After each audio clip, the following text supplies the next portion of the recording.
You know, it's sort of cleanup time on Capitol Hill as Democrats and Republicans are kind of trying to stem the bleeding from their own gaffes. And it's a term that Michael Kinsley defined as when someone in Washington gets caught telling the truth.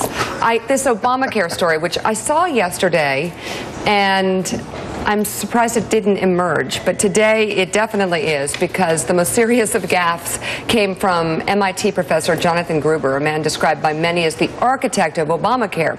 He was speaking at the University of Pennsylvania last year when he said the lack of transparency in the law was instrumental in getting it passed because of the, quote, stupidity of the American voter. Oh, Jesus. Lack of transparency is a huge political advantage. And basically, you know, call it the stupidity of the American voter or whatever. But basically, that was really, really critical to getting the thing to pass. And, you know, it's the second best argument. Look, I wish Mark was right. We can make it all transparent. But I'd rather have this law than not. So it's kind of like his reporter story. You know, yeah, there's things I wish I could change, but I'd rather have this law than not. I don't think you say that, right? That might be a problem. The problem is not that he said it. The problem is that he thinks it.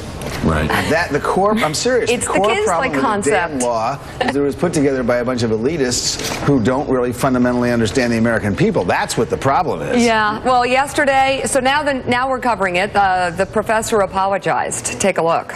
Yeah.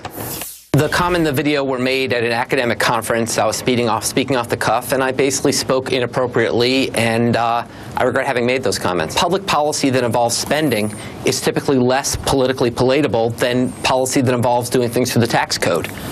It would have made more sense to do Obamacare the way we did in Massachusetts, which would be to just actually give people money to offset the cost of their health insurance. That was politically infeasible, and so instead it was done through the tax code, and that's the only point I was making.